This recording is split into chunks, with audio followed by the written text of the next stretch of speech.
Hello. Yay. Hello. You may not hear Mangoose because that'd be good. It's the Viking and Jelly show now, Mangoose. And there I am. Holy shit, man. What the fuck is going on tonight? Ah, Testing. I heard myself suddenly go, hello. Oh, sorry guys. We're going to get through it. Holy shit. Been playing Overprime all week and I haven't really adjusted anything. All right, let me go. Let me try this again.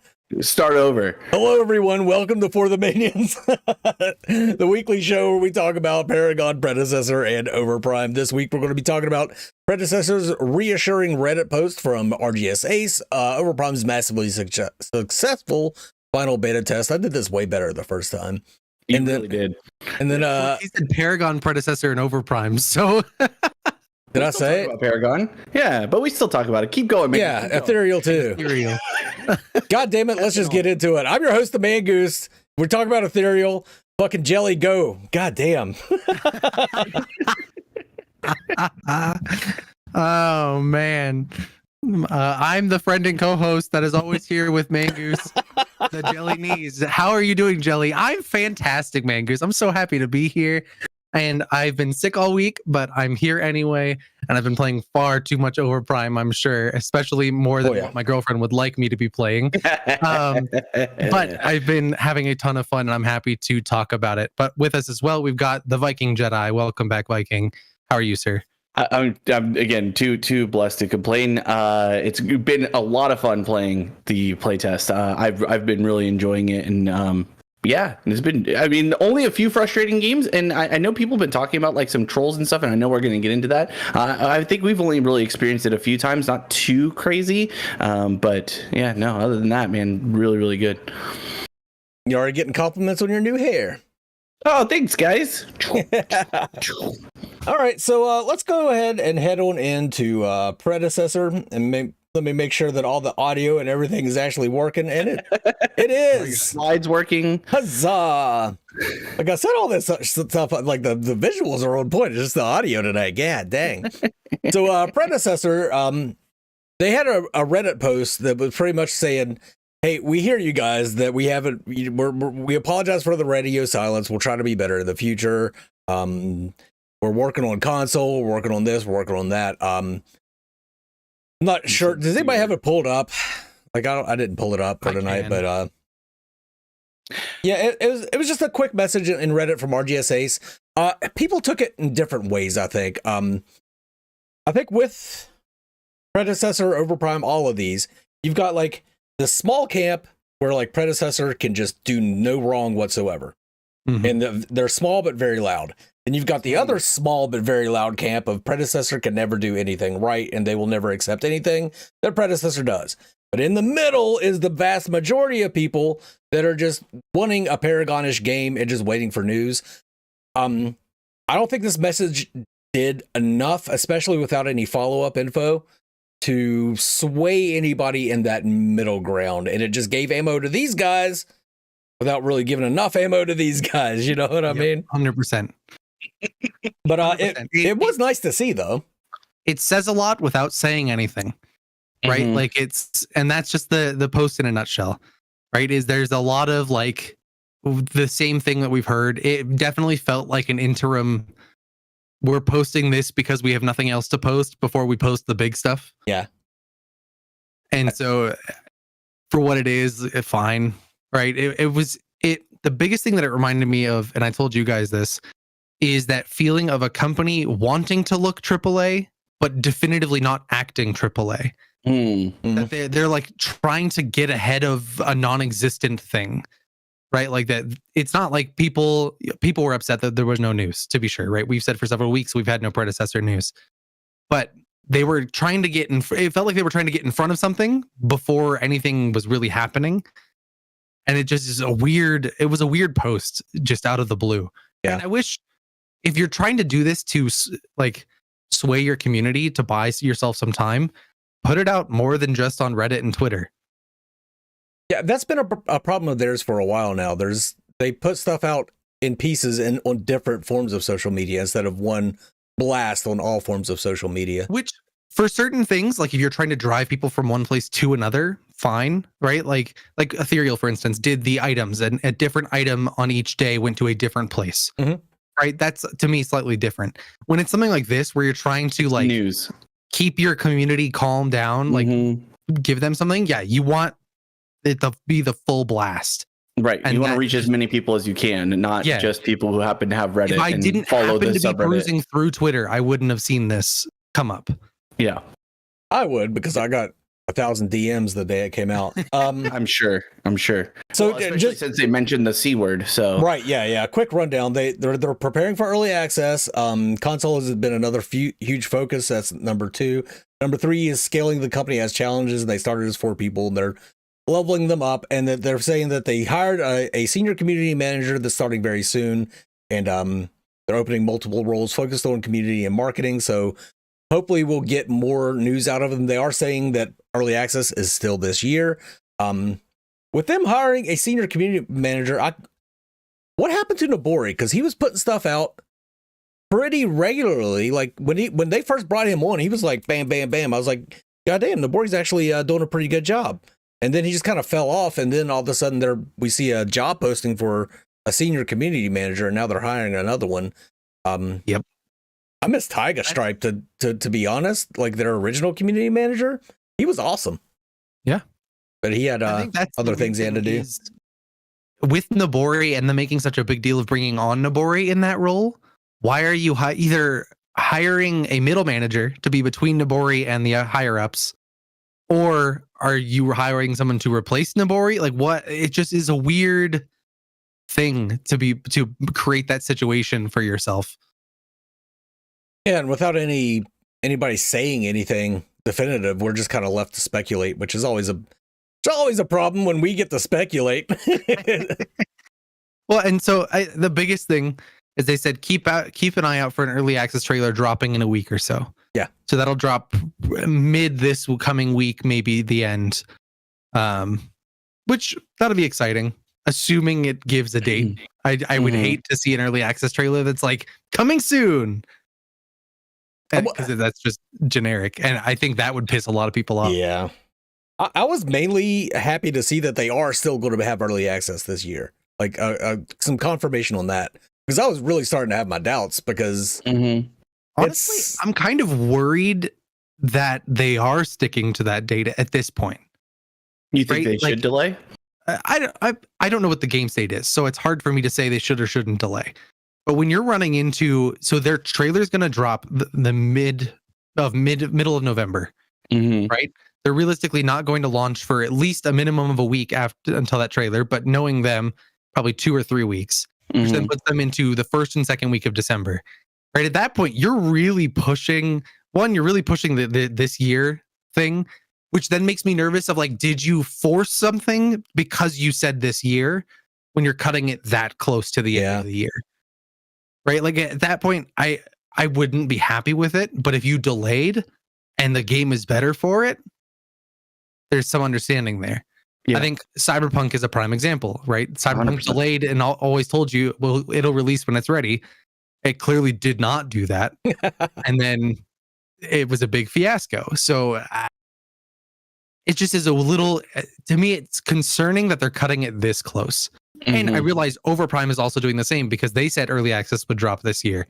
Yes, we have the final beta test, which is kind of like an interim thing. And maybe they're going to use that as you guys had a lot of feedback. We are going to delay to next year. But it's hard to say because they've given us something definitive to use in the meantime. Go ahead. Oh, sorry. I'm just going to comment because I think Covetous Lemon is kind of nailing what I was going to say. I think that they're trying to capitalize on the player base on console. I think that before they go to early access, I think they're trying to make sure that they can go release on console at the same time. The player bases might be separate still, right? They might not be merging necessarily for PC and console. But I think that's my take on it, is that I think that's their main focus. They know that there's a large amount of people who want to play, Paragon again on console, and I think this is probably Predecessor's best opportunity, because I don't know if Overprime is really putting that much effort into it. We haven't really seen anything from them. So the fact that Predecessor's mentioning that that's a priority for them, that's what I'm getting. I feel like they're going to wait until they can get onto console before they go into early access. Maybe. The thing too, though, is like Predecessor, the last beta test that we played for them, the game felt fantastic. Like it felt like they could have gone early access straight out of that beta test. Like as far as just game feel goes, and like game feel, animations, and just crisp and clean game, I think Predecessor takes the cake over Paragon the Overprime right now.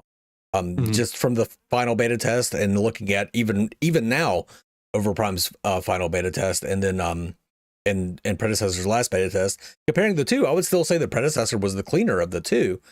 But that, I mean, a clean game isn't everything, and it's also got to be fun. I think Overprime is definitely a whole hell of a lot of fun, even if they aren't at the same level of polish as Predecessor is. Well, and that comes back to as well with Predecessor, that Kalari and Decker gameplay has shown us that really not much has changed about the game in the last 8 months since their last test. Right. And so at what point is polish detrimental to you? Right. So Overprime, and this isn't, I'm not trying to answer the question one way or the other. This is just something for people to think about. Right. Is content better than polish, or is polish better than content? Right. We saw with Fault that they had neither and then couldn't decide which they were trying to push. And it was just a disaster all around. Whereas Overprime has had content, but is less polished. I wouldn't say it's unpolished. I'd just say less polished than Predecessor. But Predecessor has a lot of polish, but very little content from what we've seen in comparison to something like Overprime. And so it's something to think about. Like, at what point do they need to make that switch to a content-focused development over a polish-focused development? I don't know. Also, Bearded's question, does Overprime having a final test give them cushion for blowback if they delay? Absolutely. Yep. I was going to bring that up too. I think that nails the head. Like, I think you kind of even alluded to that earlier in your point that I know for me as a player, I would much rather be like, hey, we did this test. There's still lots of stuff that we thought we were ready, but obviously you guys as the community say otherwise. So we're going to push it back so that way we're putting out the best product. Easy. Like, I don't think there's really going to be anyone who's upset about that other than people who just want to play the game overall. Yeah. And I don't think that if Overprime delayed, I don't think it would be very long. Yeah. Right. It's not going to be like the last time where they had to completely redesign a new map from scratch effectively. Right. And then hopefully that plays well and works for the community. Right. Theoretically, they're not going to have to do that this time around. And I'm sure we'll get into that more. But I definitely think having a final test does prevent some blowback for a delay if they decide to do that. There are definitely problems with Overprime's final test, and we'll get into that in the Overprime segment. But yeah, I don't know. It was just, again, good to see something out of them. Good to see them at least acknowledging it. I know a lot of people said this just feels like Fault, because Fault would do the same thing. They would be silent forever and then put out an apology message. We'll be better in the future. It's like, yeah, we've fucking heard that before, but Yep.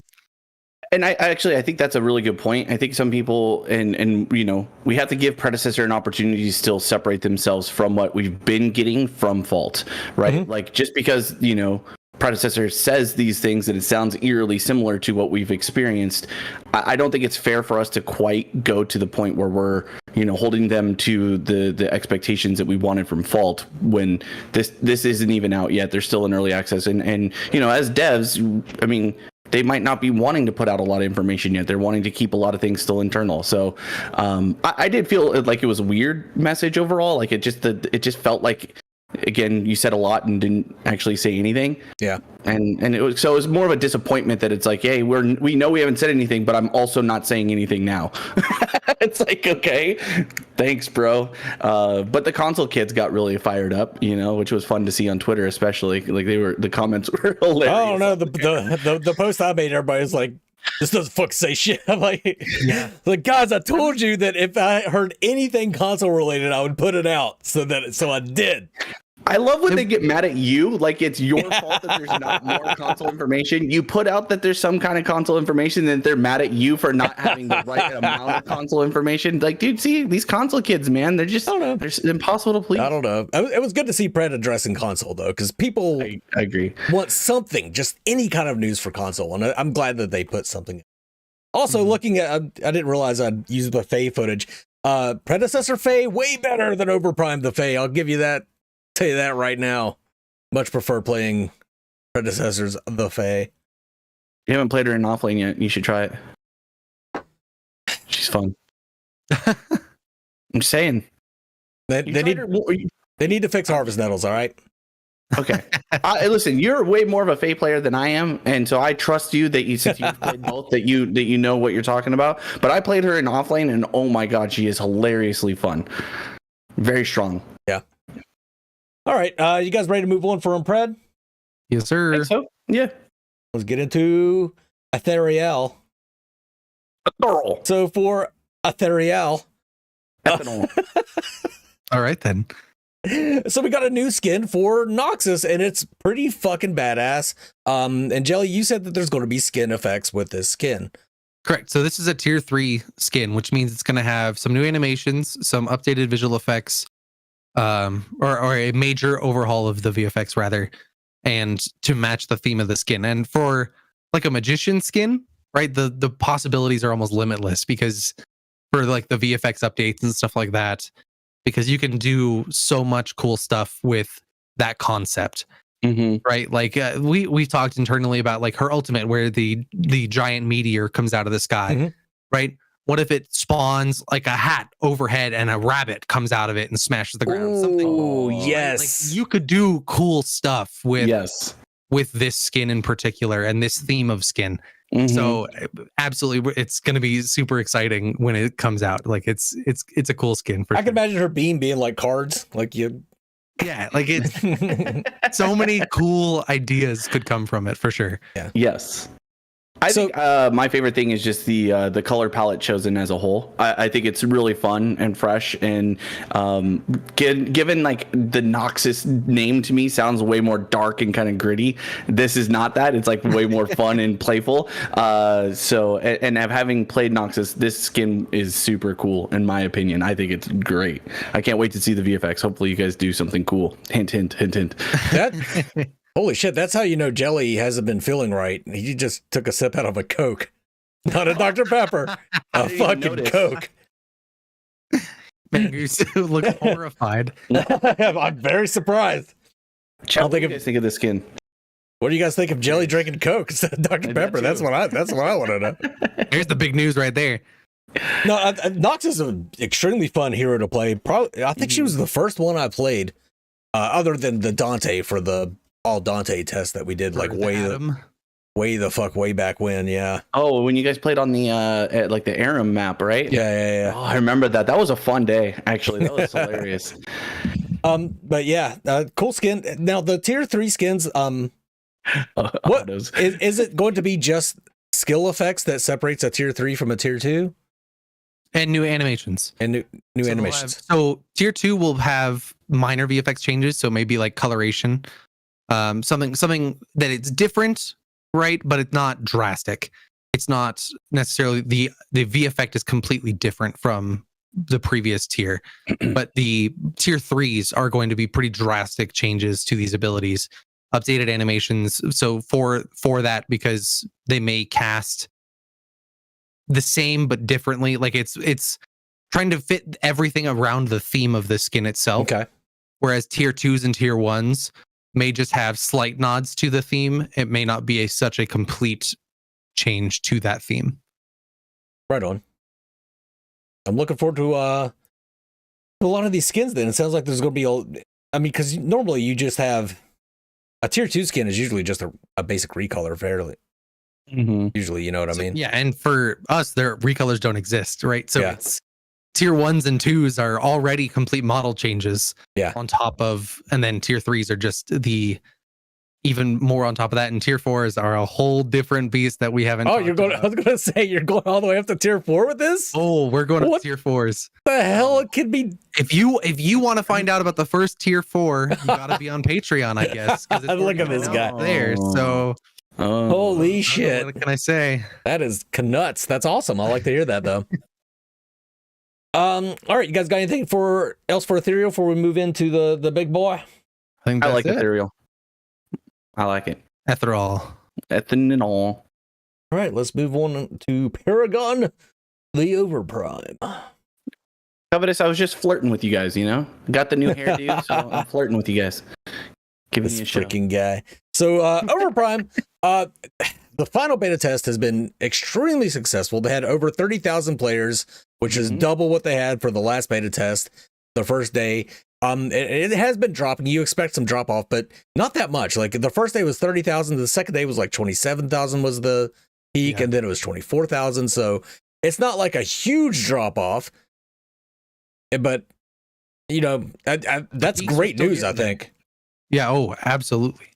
I think the biggest thing that I'm noticing with those dips though, of like when they hit that high player time again, is that it's around the Eastern morning afternoon is when that player peak is at its highest, right? That in the early mornings for us, or the afternoons for us, is when you see the player base at its lowest.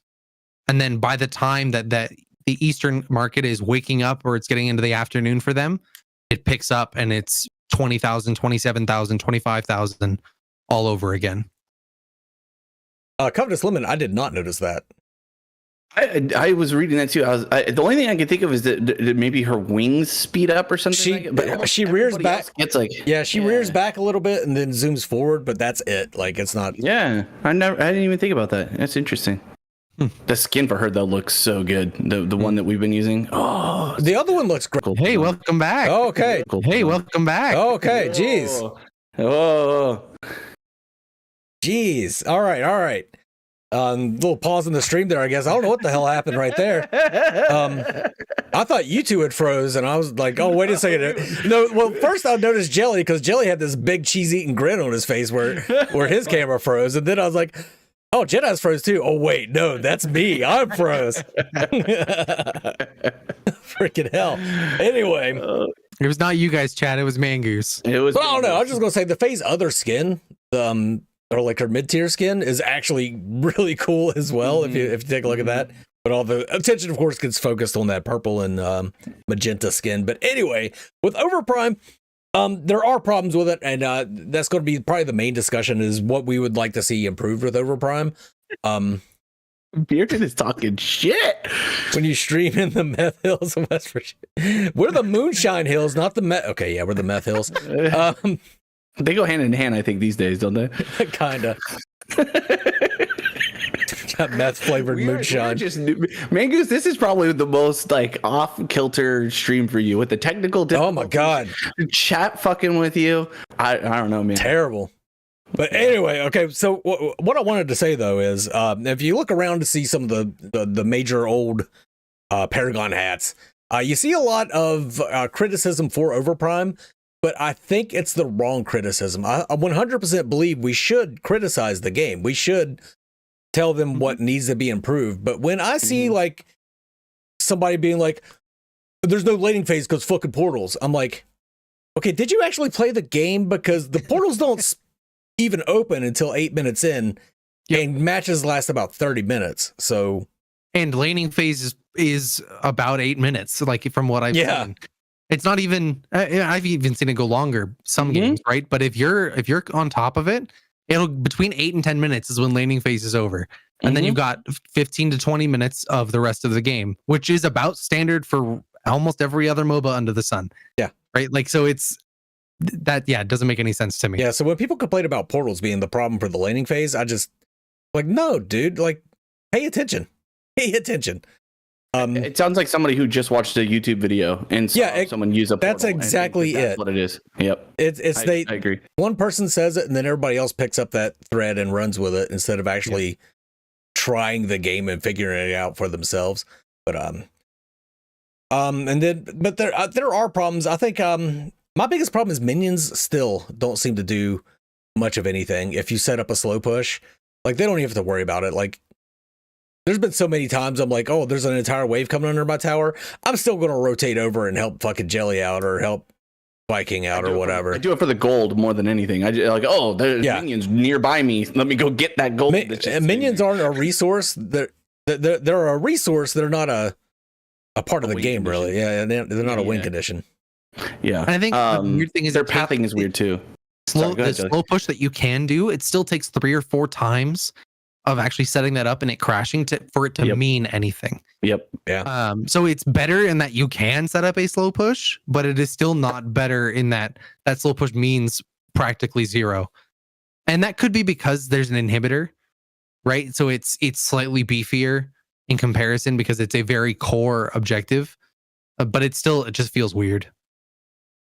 Cyborg Prototype, minions are complete fodder. 100% agree. And Cat, the stream has not been going well. It's been an adventure. You got that part right. Covetous Lemon brings up something else that we're probably going to get to. Like the lane minions, you just drill through them, but jungle minions are hard as fuck to kill, and that's all of them. That's Prime Spirit. That's all the jungle minions, Prime Spirit, and the Prime Guardian. Which Prime Guardian, the biggest of those for sure. I think so. As a jungler, the jungle camps being super tanky at first is kind of annoying because it feels like you're taking a very long time to only get 2 or 3 camps. Mm-hmm. But in the concept of it keeping laners out of my jungle, I have been so thankful for the tanky jungle minions. It's ridiculous. Because I'll see a laner go and start a jungle camp and I'll be like, you ain't taking that. You're going to take half health before you get that thing. So bye, get out of my jungle. That's my camp. Thank you very much. Literally along the lines of that, me and Jelly were playing in duoed and I was like, hey, I'm just going to dip in here and take a camp real quick because I needed a little bit of gold to complete an item and I knew that I would get. And I'm sitting there, I'm like, fuck, man, this is going to take forever. And Jelly's like, yeah, how you doing over there? Well, I'm just sitting there, I'm like beating the shit out of this camp and I'm like, fuck, dude, it's just not dying. And he's like, yeah, that's why you don't come into my jungle. You know, I was, okay, Jelly Knees. Yeah, these are my camps. These are my camps. Oh, dude, no. But as a jungler, that's true. Big fan. Yeah.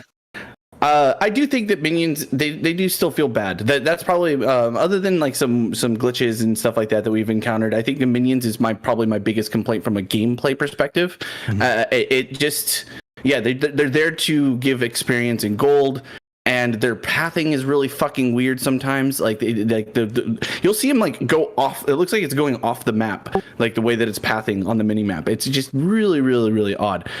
Outside of that, the golden XP that you're getting feels good for the game pace that we're going at, where we didn't in the last test because minions didn't give enough gold and they didn't give enough experience, especially when you were starting at level 3. Now, I feel like I'm leveling up and gaining power appropriate to where we are in the game. If I'm at like 3 or 4 full items, at 30 minutes, I feel like that's pretty successful, right? Full build at 45, that's pretty successful, right? Like, I also think it matters a lot if you have a jungler who understands the current strength of the neutral camps, and Spirit and Mini Prime. I don't want to give away too many strats, right? Because we got a tournament coming up, so I don't want to give away. But I think that's a big part of why jungle also feels a little weird and why laning phase can feel weird is if that stuff isn't being paid attention to. Mm-hmm. Because we noticed that, and I think in our last game that we just played, we didn't have a jungler who prioritized getting those neutral objectives. So getting down those extra, because minions are so weak, you can't really push down a tower fast enough with a wave that's under there, even with 4 or 5 people, if they're contesting you. It's just too hard. The minions aren't strong enough. Part of that comes down to the execute mechanic on minions as well. Maybe. That execute mechanic means that clearing waves past 15 minutes is instantaneous for pretty much everybody. Mm-hmm. Yeah. And that also comes down to certain items, right? Like the melee item that lets you cleave and it does a shockwave back behind it is insane for clearing waves. And almost every melee character builds it. Yeah. And right. So it's sick as fuck when it goes off too. It's incredible. It's so neat. I think the biggest thing is it needs to take longer to heal in the fountain when you back. That there's no punishment for backing. Almost if you're even half playing the lane correctly, you can take no punishment for backing. because Mid lane you have to especially. heal and get back to lane so fast, especially mid lane, that there's it's too fast for you to be at no health and then full health basically 2 or 3 seconds after you back. Right. If that fountain took a little bit longer, it would delay their return to lane a couple more seconds, which would make it more important of when you back versus when you shouldn't, or let the enemy laner take opportunity because it's going to take you that extra couple seconds. And I think that would solve another problem they have is another complaint is people complain that there's too many ganks, that it's like too much of a team fight meta. It's because mid lane has zero excuse not to rotate. Like, I don't really give a shit if there's a wave of minions. I'm gonna rotate. Like, I'm gonna go help get a kill.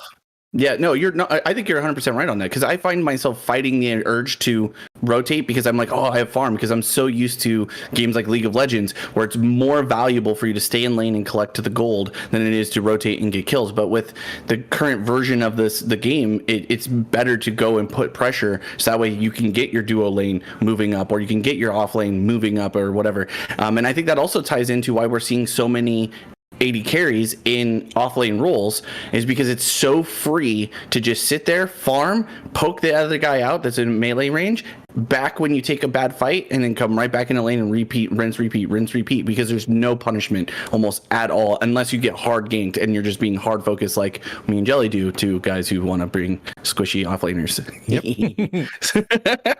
Absolutely. That's a bit of a problem too.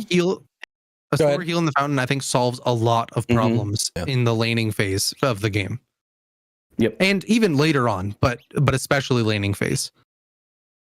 Hey, speaking of Neurona, I just linked your controller video, Lo, for people that want to use the controllers. So that's the other thing a lot of people have a problem with, is the ADCs are running rampant in whatever lane they want to.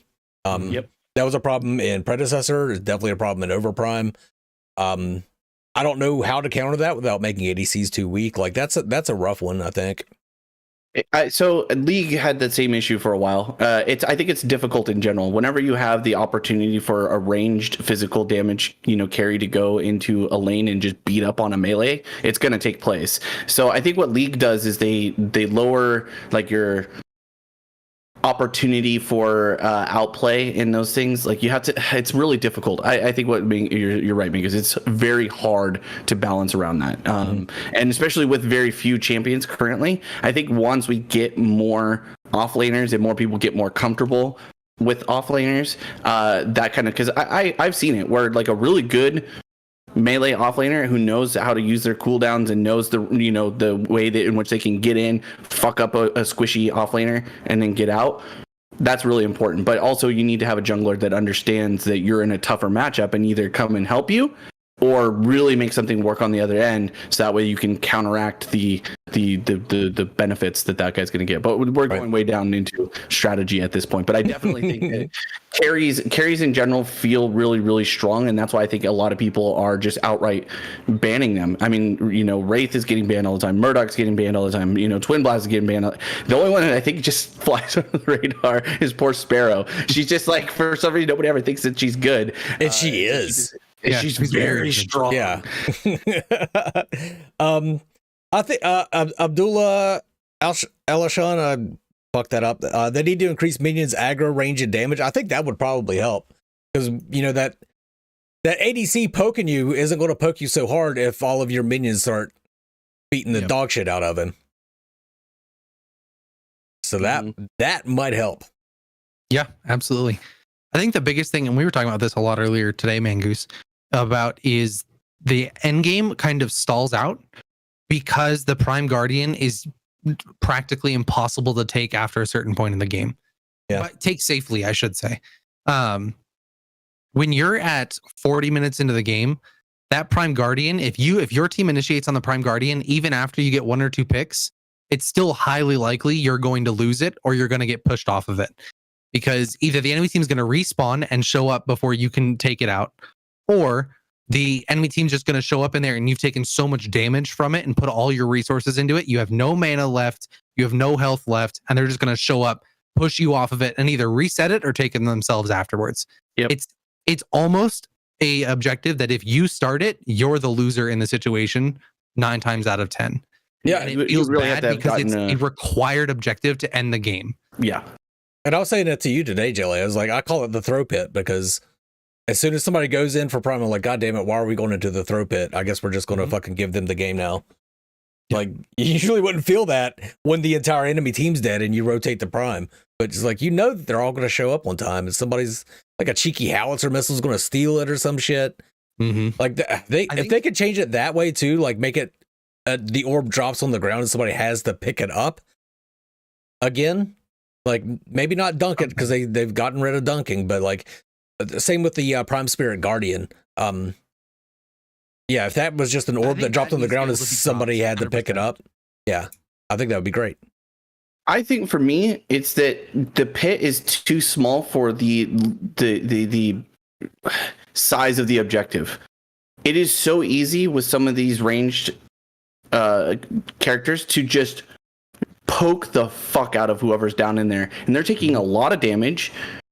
And you just, I don't know. To me, it's just like, yeah, it's exactly that. It can be a coin flip. Like, we had it happen where we killed the jungler. All right, that should be our go button on getting the end game up. He came back because it took so long to kill it, and it was so hard to team fight around the 4 that were still left because they're just poking the shit out of our team. Jungler's coming back, and now it's a smite 50-50, and you hope that your ping is slightly better than his ping or something, you know what I mean? Or that you don't get CC'd at the right. That's probably one of the worst feelings. I think the early game is great for me. I think anything before that 20-minute mark is awesome. It's that 20-minute mark and beyond where the game starts to feel really bad. So it's like, if you're not in a firm lead by 20 minutes, where you've got like most of the outers, if not all the outers out, you've already put some pressure maybe even onto the inhibs, games will stall out, or they'll be very difficult especially if they have somebody who can hyper carry. It'll get even worse. So they definitely need to take a look at that. That's probably one of their biggest glaring spots. So Cat is perfect. Prime's health is way too high for what the respawn timer is. If you do a team wipe, go to Prime, they're already back, and you finally got half health Prime. Yep. And then you have to make the decision of, that sunk cost of, we already put half the damage into this thing. Do we just stick it out and hope that we win this? Or do we fight them off of it? Do we just retreat and reset? And there's almost no good decision to be made in those situations. Yeah. Mm-hmm. It just, if split pushing was a more viable thing, then you could get away with that, right? Okay, so you guys are going to try and show up to go do. I'm going to split push and I'm going to take down one of your inhibs or whatever. But because minions are so weak, so it takes forever to get them pushed up far enough, and you're only going to get maybe 1 or 2 waves because they're not moving fast enough. You're not going to be. It's very hard. So I think 2 things that would help the game end without Prime being a prime objective that you need to take is minions movement speed needs to scale up over game time. Yeah. Because the amount of time that your late game, you push the wave all the way up to their tower, and then you look back and your minions are halfway down the lane. And you just kind of sit and twiddle your thumbs for 30 seconds waiting for those minions to show up. It happens so often. We were proxying that wave, remember? And we got 2 enemy waves before our wave came up to us. And by the time the enemy wave came up to us, they had all rotated to where we were, and it was a sunk cost fallacy at that point. We just we just wasted our fucking time. It's stupid. And when you take an inhibitor, that siege or that super minion or super Tion rather needs to be way stronger than it is, because those lanes, they push toward the enemy, but it's minuscule by itself. That is just, you're just kind of like, yeah, that to me, that lane is something I can ignore for 2 minutes. It's not going to do anything, but it's not going to push against me until that respawn timer comes up. And I think that feels terrible because for how much effort has to go into getting those inhibitors half the time. Yep. The lane not fully pushing toward the enemy team, it just feels awful. I want to speak to David Reese's comment. He says, so you're saying that you cannot snowball? I get what you're saying there. Like, Prime mechanic is a bit of a snowball-y mechanic, but you should feel rewarded for playing well and punished for playing poorly. And right now, you're rewarded for playing poorly and punished for playing well. Like, it's flip-flopped. It's turned on its head a little bit. It almost feels like the enemy team going for Prime is a catchback mechanic. where you as the losing team can go there and maybe catch back up by either wiping them in the pit or stealing the buff. And like that feels bad for the team who's been doing essentially all the right things up until that point. I do want to highlight though, like talking about Prime, the pre 20-minute mini primes, awesome concept. I know it's basically a stolen thing from League of Legends with their mechanic, but I love it. I know I forgot the word. I've abused the shit out of those things. Yes, you have. But I think that's intended, right? Because you get two of them, right? You do it in League too. You get two of them. If you do it in the right timing, if you do it the right timing, you can get two. And I think that there's so much strength and power in those, but so many junglers don't know about it, or they don't think about it, or they're not getting the support from their laners, so they feel like they have to be all over the map ganking everybody. I think that's really. And those are just right. The ones in the lane are just right. They deal a bunch of damage to the tower up front, but then they get melted pretty easy. And if somebody positions it poorly and the enemy team is like responding to it, they can melt it before it ever hits the tower. 100%. Like 100%. I think those things are balanced perfectly. I completely agree. I think they're really strong when used well. Yep. But they can be also super weak if used incorrectly. Mm-hmm. Yep. Right. And that's, I think, perfect. I think the strongest thing about them that I'm not sure I think would be okay to remove is the fact that if you don't even say it. No. Don't even put this out into the universe. I don't want. No, I love that mechanic. If you speak it into existence, I think we're thinking the same thing, and I want him to speak it into existence. No, I'm gonna be so mad, bro, if they take that out because it's so fucking cool. So if you spawn, you press the button, you pick a location, you spawn the mini prime, as we've been calling it. It pushes everything away from the center of where it's spawned from, and everything. Heroes. Yes. And there have been several times that I've dropped it behind an enemy hero, push them out of tower range because of the pushback, and then we just jump on them and murder them out of tower range. And then we also take the tower because now Mini Prime is on the tower. Like, it is busted that you can push enemy heroes with it. So I was thinking something different. Push enemy heroes is a bit much. We had a Narbash yesterday. I did it to him both times. He was under tower. I dropped it behind him, knocked him out of tower range, and we blew him up the second he got out of tower range. Twice. I know Raven dropped it on somebody in a team fight and killed him just with the damage of the mini prime spawn. The damage on it dropping is insane too. So that is the part I would say I'm okay with removing, is that when you drop it, that it does damage to enemy champions. The pushback or the displacement, I think that's fine, because you are choosing to try and defend the turret despite that knowing what it is. The first time you caught that guy, he could sit there and go, I got fucked. I didn't know that it did that. Second time, you should have learned better, bud. Don't be there. You're fucking Narbash. What are you gonna do? Hold this tower back with your belly? Come on, bro. We're coming in. Mango's sold Wraith earlier as Narbash. I can't wait to see. Yeah, somebody said somewhere in the comments that Narbash is a good support. I played my first Narbash support game today. Built him full fucking tank, and they just couldn't touch me. So I'm not going to give everything away because I still think there's value in a lot of the things we've done with Mini Prime. But Sophisticated Carrot, there are a lot of mechanics of that Mini Prime that people do not abuse and use correctly. I promise you, like, there's so many things. One thing, every time I do it, I'm always surprising people because they're like, I didn't know it could do that. Yes, it can. Like, one thing I think they should change is, I think if you get killed while you're holding that buff, it should drop, and whoever killed you gets the buff, and then they go get the drop it. Just like any other buff, if you drop that, if you get killed with that buff on you, it should go to whoever killed you.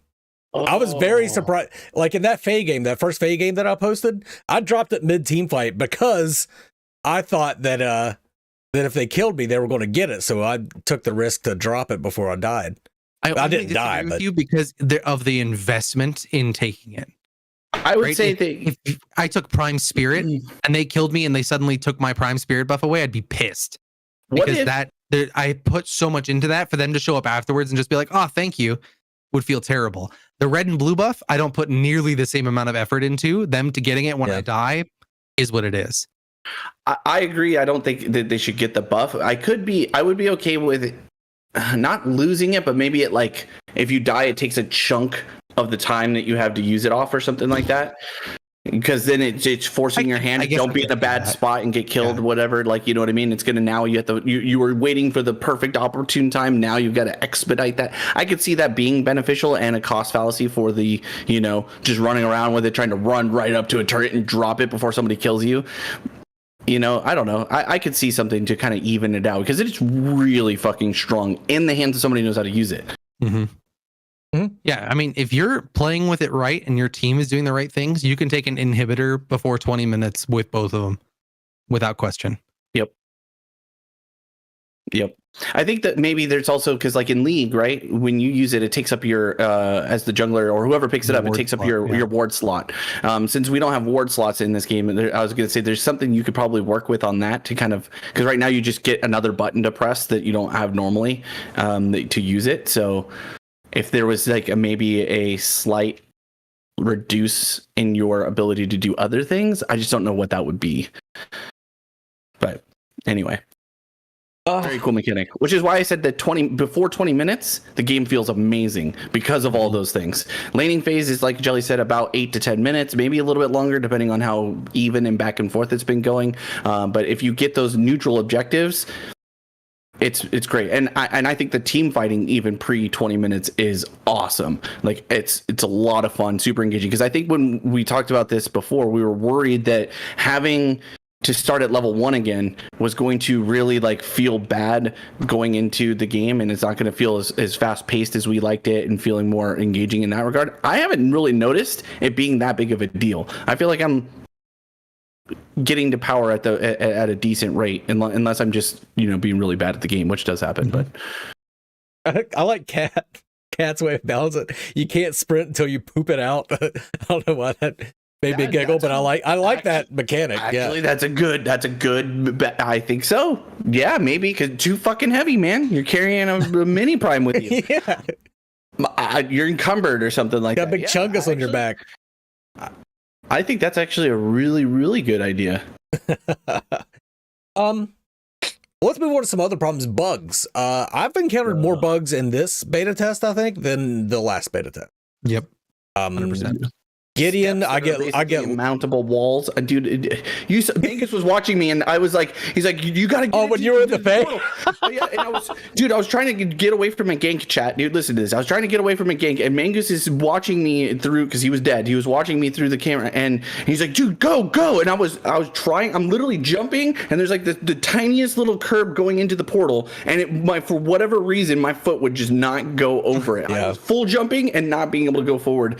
And it happens all the time. I was walking out of base and it happened. I'm like, it just encountered an immovable wall, apparently. And I was like, what is this? Yeah, no, that's fucking stupid. That can't stay. That can't be in the game. That needs to, because that shit's fucking no. I've heard several people say they've had a reload bug on Revenant. Yeah, Revenant's really broken. Yeah. I had that bug on Gideon where I kept getting locked into his E's, the view for his E, like the zoomed out view, and the wall stuck. See, or his ice wall. Yeah, dude. Jelly didn't know what I was talking about, but dude, you could get stuck inside of the wall. Oh, it's like full on hard CC.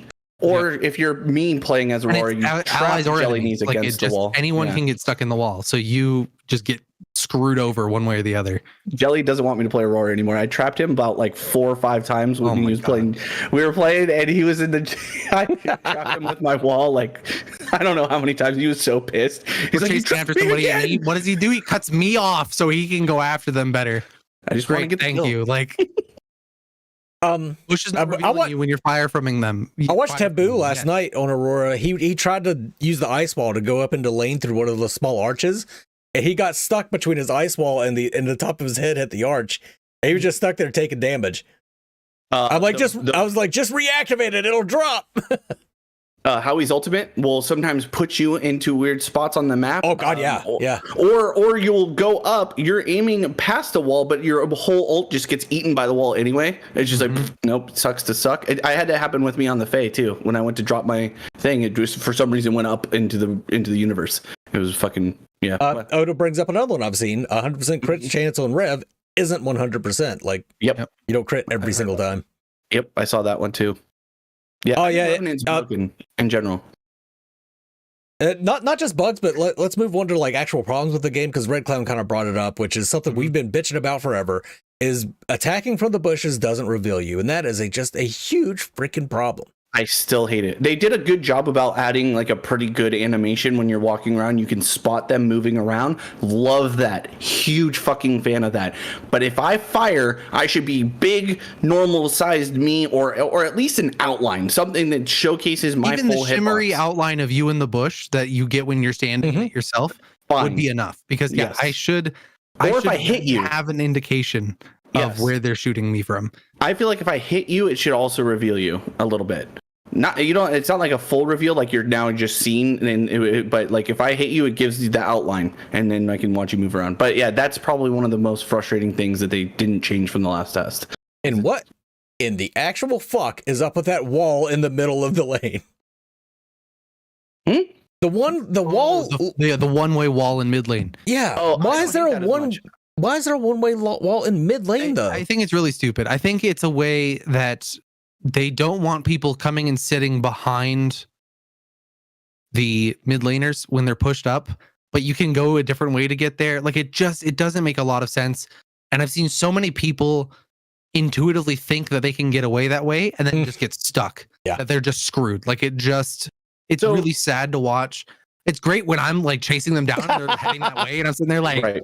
can't go that way. Like The first time you learn it, it's really rough, right? I think what they could do, because I actually think it's fine as a thing. They just need to make it way more clear that you as the enemy cannot go through that wall. And I think it's the same for the walls that are in the jungle that you're not allowed to pass through. That they just need to have a better way of indicating, because they look very similar to all the other walls that we encounter in the game. And so your mind is just not intuitively going to know, I can't walk through this one because it's theirs. Like so in mid lane, they have two little like dark shrouded ones that that anyone can pass through that are obstructing vision into the jungle. Correct. If you made those the impassable wall texture and flipped just the normal basic shimmery one that's already there for those mid lane ones, I think it'd be a lot more clear that you can't go through these ones and you can go through the other ones. Yeah, I agree.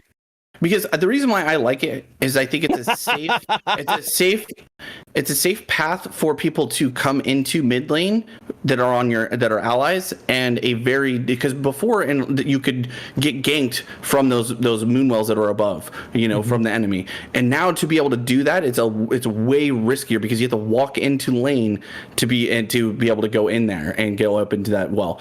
I would also be okay if they just took it out. If they're just like, you know what, we don't need this, because I don't know when I only ever use it and it almost always just fucks me, like where I'll try and use it to gank somebody and then I just end up dying right there in front because there's as soon as you come out of that wall, there's more walls right there in front of you, so you're kind of just stuck there. It's like a weird it's a weird thing little place. Yeah, it doesn't need to be there, but I don't hate the one-way wall that blocks you. I know you guys don't like that, but I don't hate that. I just wish it was more clear that, hey, if I see this wall, I can't walk fucking through it.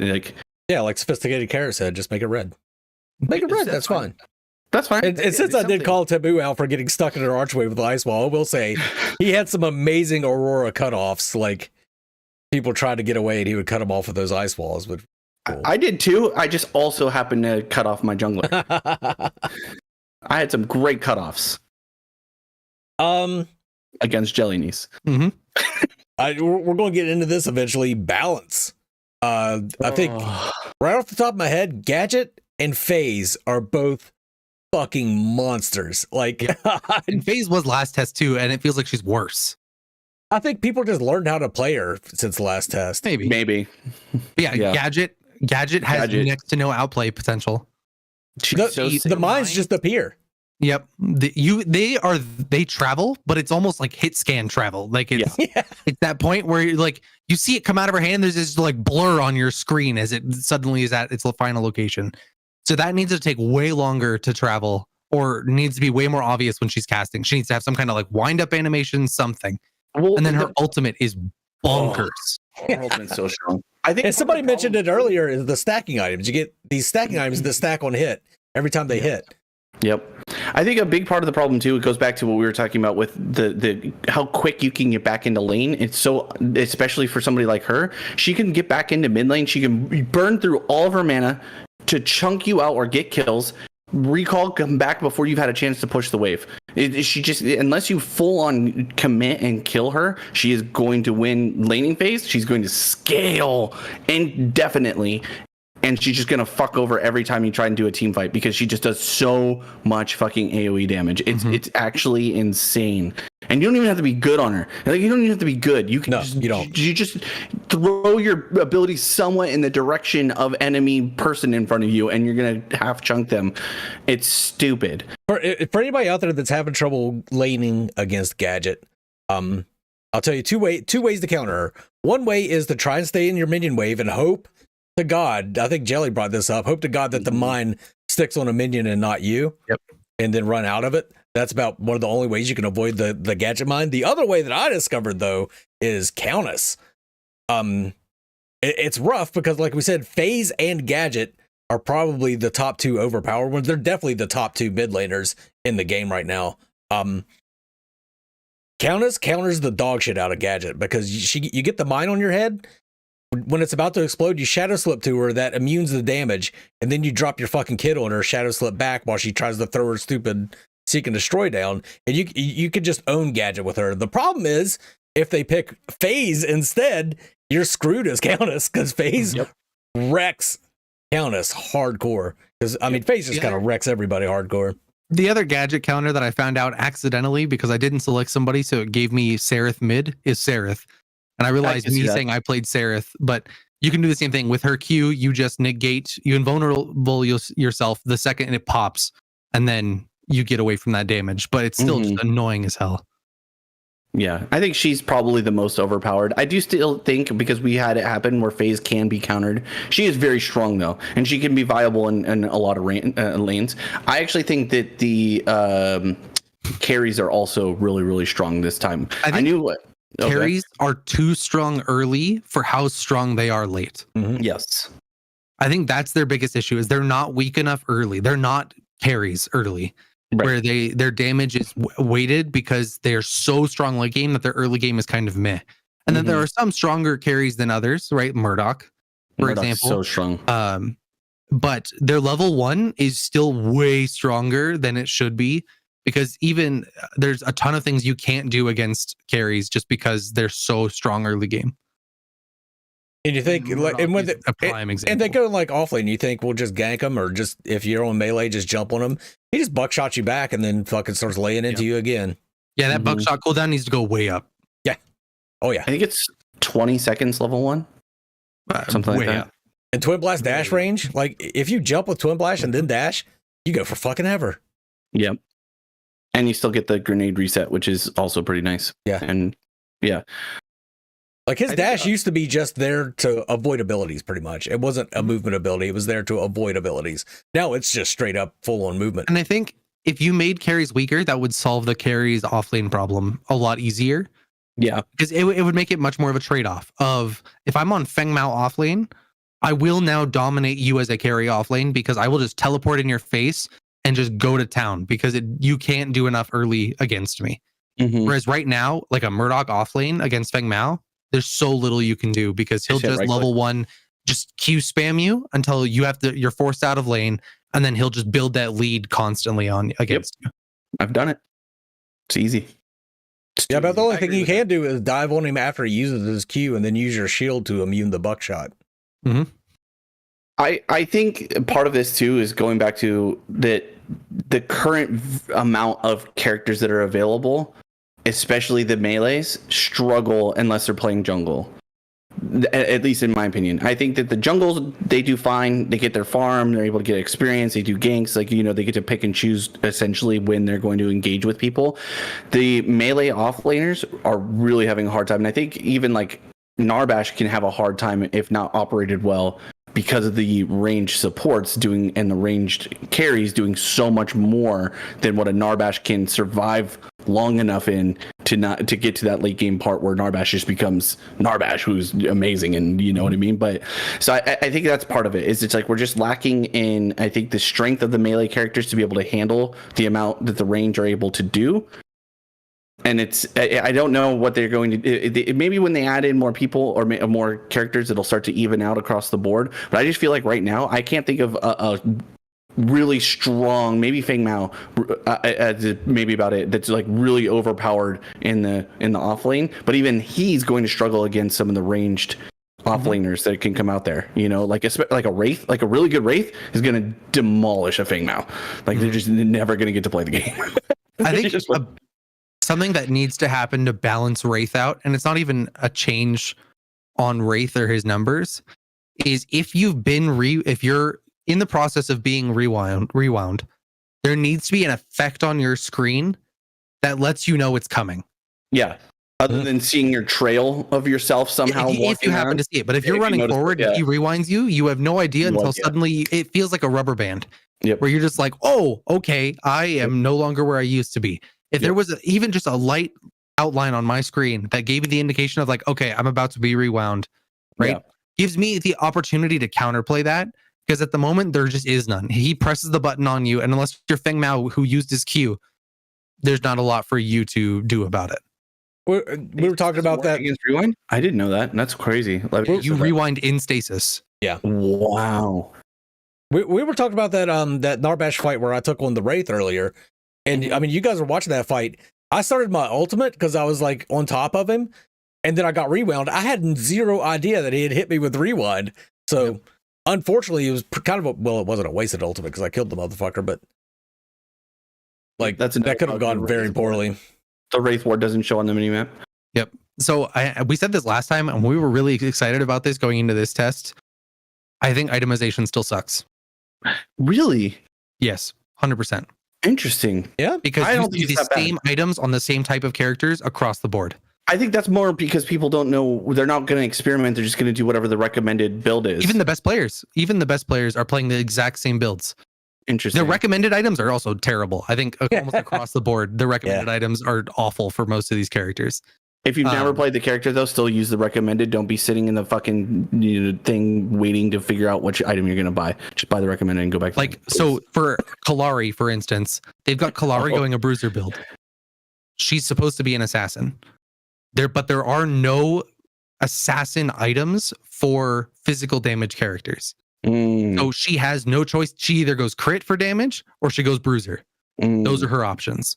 When you're a carry, your options are crit. When you are I still disagree with you there, but I know that's how you feel about it. I disagree with you on that with the carries, but it's okay. When you don't go crit, you lose. Like that's... I don't know. Turning yourself into a bruiser effectively, and they're bruisers that do what you're trying to do better. I still think that there's space for some of the carries to go attack speed and just attack power and not necessarily having to worry about going crit. I do think that there's value in going crit for sure if you want guaranteed upfront damage, but there's not enough items for that. They can't do a build that doesn't have crit. Carries cannot. They may not have. They may have less crit than other ones. Sure, but there are not enough items for carries to go full attack speed without building crit at the same time. Plus, I don't know what the crit damage modifier is, but it seems high. Yeah, I think it's 2.5. Yeah, it really seems like you're throwing if you don't go crit as on an ADC. I agree with that one too. The tank items are actually bonkers. There's an item. You got a bot, yeah. Yeah, god damn it. Sweet. Yeah. The tank items, I believe I agree with you. Being able to build your own item deck would be great. Go ahead, Joey. The Zinx Claw Barrier, or whatever it's called, I think it's Zinx Claw Barrier. Sure. But it's Zinx Barrier, whatever it is. Reflects 25% of all damage you receive, period. Mm-hmm. Doesn't matter if it's physical damage, doesn't matter if it's magical damage. You've got healing nanobots, which is 800 health, restore 3% of your max health every second when out of combat. A very strong item on tanks, right? Rampage. I think Rampage feels the best with the tank items. He is so fucking annoying if he builds tank. And there's not enough penetration items for physical damage characters to deal with that 90% of the time. Right? Even we played that game where I was on Sparrow and I can shred tanks. I was shredding those tanks, but it still was taking me a long time. Yeah. And that was with full itemization against them. There's not enough to deal with tanks in this game, evident by how strong Feng Mao becomes. Yeah. Feng Mao is unstoppable post 3 items 90% of the time. That he can just walk in there, he'll negate any abilities with his Q because he gets a shield, and he negates the actual ability itself on the first ability that hits him for it. He's got insane sustain, he's got an execute, he's got a slow, he's got a dash. He's just unstoppable with the right itemization behind him. Fred Anderson, he says Fault and Predecessor's item systems are so much better. I think I think Predecessors is a little bit better. Had a little bit better itemization, but yeah, they have pretty much the same problem. But it is, I would say it's probably a touch better. It depends.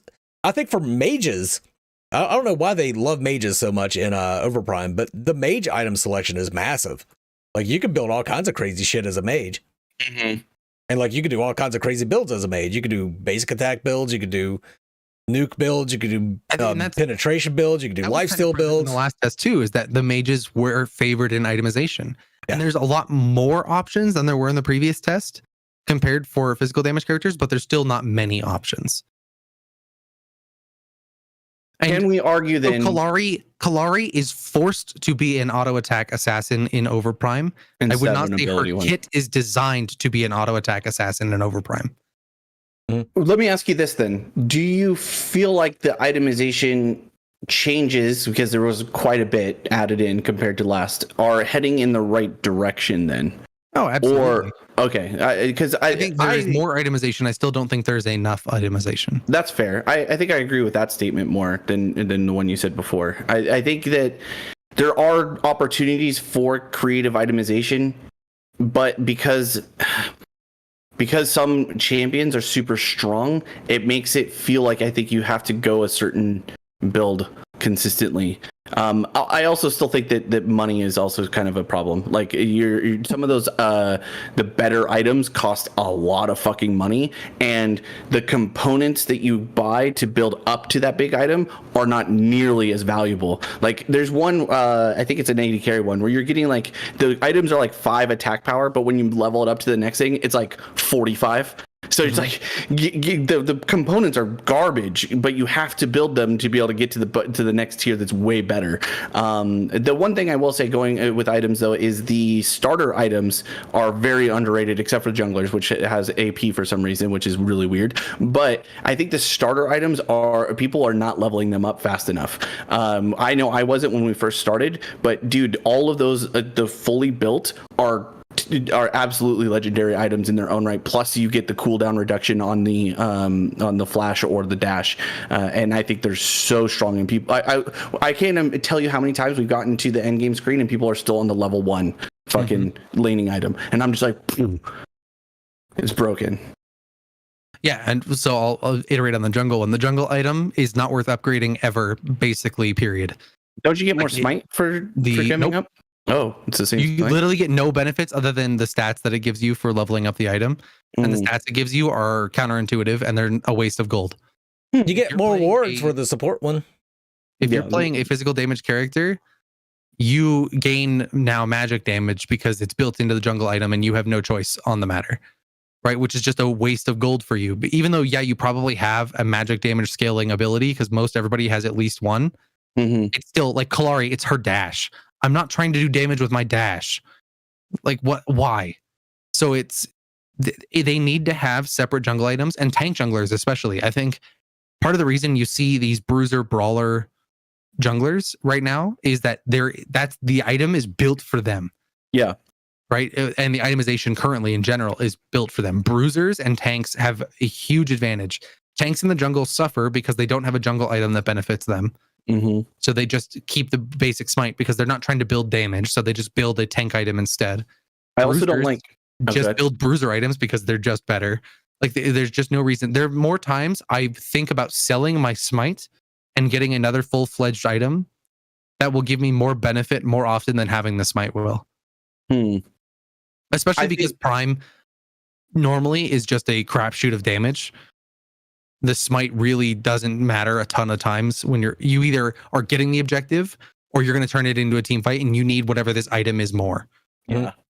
I can see that. I think the support item is also need to be looked at because it's a bit of a bummer. Like, for example, if you're Narbash and you're going in with the support item, you're not getting a health or tank support item. You're getting an AP support item. And you get the wards, which you want. You want the wards, but I would love for there to be a, tank version of this or whatever, and not just this was made for Muriel because she does AP damage and doesn't need to be tanky. She's just going to do damage with her, so that was another thing that bummed me out, was that the support item is really just for mages. It's not really for, Narbash does do damage with his Q, but you probably want him to be more of a tank than you want him to be, you know what I mean? Or you could, I should say, you could go tank. Or if you wanted to take Rampage offlane, right? You're not looking to do AP damage with Rampage. You want him to, or not offlane, I'm sorry, support. I don't know. Very strong, by the way, Rampage support still, even though the item isn't good. I want to make a disclaimer real quick. Please. We're pointing out a lot of things that we find wrong with the game, we would like to see improved, but I think all three of us have had a fucking fantastic time playing the game. Like, the game is fucking fun. Does it have its problems? Yes, of course it's got its problems. Every fucking game's got its problems. But holy shit, have we been having fun. But I think we could have more fun if they would fix those goddamn bushes. I agree. I think the part of the reason why I'm so excited and passionate about complaining about it is twofold. One, because I've been having such a fun time that those things that don't feel good feel really bad in comparison to how much fun I'm having. The second thing is they take feedback really well. And so I'm really excited to see at the end of this test, when they compile all that information that we're all as players going to be presenting them, especially across 25,000+ people. Dude, we had insane amounts of player feedback when it was like 10,000 people max. Now we're up to 30,000. 25,000 consistently and over 20,000 consistently. And that goes back to what I said weeks and weeks and weeks ago about, in order to be in contention as a 3D MOBA in this space, you need to be putting up smite numbers. And guess what? This is fucking smite numbers right here, baby. And I'm very, very excited. I love it. And we haven't even really touched on it much. I think the ranked mode is a success overall. Not perfect, but a success overall. I like the concepts that are there. I can't wait to see how they kind of fine tune things and get a little bit more nuanced. Really, really cool system. Sorry, that's my. Yeah, I've played a lot of ranked myself because it's limited to 2, and I'm usually playing with either both of you, or I'm playing with Raven and his crew, or then I'm going to start streaming this week, so I'll be playing with subs and shit. So I probably won't play that much ranked, to tell you the truth. So Smite on Steam, just real quick, has a all-time peak of 31,000 players over the last 2 years. No shit. That happened 2 years ago, rather. Was it so? And that doesn't account for console. And I know. Okay. I was about to say that's just on Steam. But 31,000. They put up those numbers the first day. Yeah, that's huge. That is absolutely. And we don't have Epic's numbers either. We're still we don't have Epic's numbers. Yeah. This is just Steam. Yep. Kind of. I'm sure they'll release the numbers like they did last time. So we'll probably have a better picture of what they actually had once we get the Epic Games numbers included in there. That's even more exciting now. I didn't even think of that till just now. We're not even looking at the Epic Games. Yeah. So Steam to Steam, they're at the same level. Yeah. I'm curious, while we move on to the next parts of this, but I am curious, like the people who are in chat who've played it that didn't expect to like Overprime. Are you having fun? Were you proven right? Or like what I'm curious, like, because I want to get some feedback from the community now that we've had almost a week of being able to play. Because I'm very, very curious, because I know we're having fun, right? And it's great to just sit here and be the talking head, but I'm genuinely curious what people are feeling about the game, because I think the next thing I would love to go into, if you guys are up to, is the community as a whole. There's been a few weird things that I've noticed, especially like in the Discord and in sometimes in Champ Select and in the game, is people who are Pred fans who are intentionally trying to ruin the experience for Overprime players. Yeah, that's been happening a lot. Like a lot, apparently. Like it's a thing I saw in the cheaters and hacks Discord was people, like, it was like I think one of the mods went in there and removed some of them because there was some foul language and stuff like that wasn't appropriate. But it's pretty interesting that people would actively go into another game that's in early access or attempting to go into early access to ruin the fun of other people. I'm very, very surprised by that. And they could be totally bullshitting about like, oh, this is because Pred's going to be better or whatever, and they're just wanting to be trolls. But if that's a genuine thing that people are doing, I'm blown away that someone would want to do that. Like, what I mental? firmly believe it's happening. I've seen it happen. Knowing this community, I firmly believe that. Yeah, I saw we had a decker that just said that Pred's better and then instantly fed the entire game. And I was like, come on. I know Sockap. I was talking to Sockap. I got into a game with Sockap, and he said that the game is greatly improved, but he still hates it. Well, I guess the thing is too is, do we feel like, for the people who say that it's just a brawler, do we feel like it's still a brawler, or now having played it for almost a week, do we think that statement isn't as accurate as it was? I think it's more of a brawler than Predecessor, but I don't think it's just a brawler. It's also a MOBA. You also have to get the gold and get the items and make smart MOBA decisions. It's just a little more action oriented than maybe some of the other MOBAs out there. Part of the lull of late game makes it feel more like a brawler because it turns into a brawler post 20 minutes. Yeah. Right? You're not rewarded for making the right MOBA plays post 20 minutes. Yeah. And so the thing you remember most is the thing you've done most recently. And at the end of the game, what did you do most recently? You brawled for 15 minutes. Like, it's just what it becomes because those end game elements are not put in place yet. Lots of good comments. I think everybody, it looks like a lot of people are saying that either they were excited to play it in the first place and they're having fun with it, or hadn't tried it and are doing and enjoying it, but it still needs work and they're waiting for Pred, which is fine. I've definitely noticed more toxicity just in general too. This time around. I played the ranked mode. I think that's part of it. Yeah, that could be. You're gonna get more sweaty people who think that they know everything. I played one game. I was playing against the Gadget and ended up being a sub. And I said GG at the end of the game. And they're like, "Hey, love you, Mangoose." I was like, "Hey, you played a great Gadget," because they did play a great Gadget. And then their Murdoch comes in. The Gadget was terrible. Don't even say that. This Gadget sucked. But I was like, "Motherfucker, you're a 1 in 10 Murdoch. Shut the fuck up. Let me talk to my subscriber and congratulate them on a good game." Wasn't that also the Gadget where we were like, we have to fucking stomp her into the ground? We have to do everything. We camped the shit out of her. I remember that game. I remember that whole. It's fucking. I don't know. People are weird. I don't know. I don't know either. But yeah, it's also just real quick because I will feel bad if I don't. I know there's been a ton of people that I've played with, at least both solo and with you guys, that have recognized me and us and all those things. And it's always cool to see you guys in game. Like, see a name that I'm like, I remember that name. Like, I've seen you in comments and chat and whatever it is. Appreciate it. Super cool. Love hearing from you guys. Like, it's just super fun always. By the way, in case you didn't know, I'm FTM Jedi in there because a lot of times Jelly Knees and Mangoose will get spotted and maybe they don't see me. I don't know why, but I'm there. Okay, I'm also part of it. I want some love in chat. Okay, look at my cool hair. Well, that game we played with Minimum 10, Jelly Knees got noticed because he was the juggler ganking Minimum 10's lane. Minimum 10 didn't know if I was on Shinbi or Aurora. He just knew that I was in the game. It's like, motherfucker, I'm laying it down with Shinbi right now. Give me some respect. So wait. I have a take, and I don't know if I should say it, but I'm gonna say it. I think it's too easy to queue up with people who are not in your party. Yes, and get into the same lobby with them. I think whether on your team or not, that's a risk you're taking. But it's very easy in comp or quick play to queue close to the same time and end up in the same lobby together, as long as you're within the same ranks, which right now is very easy because everybody's fucking silver 3 or 2 at this point. You know, some people are gold. Heyo, what can I say? Yeah, dude, fucking. Yeah, no, I completely agree. It's if you're trying to queue Girl, snipe, no one remembers what the fuck, Taboo. If you're trying to queue snipe and get in games with your friends, either with or against them, it is not that hard. Right.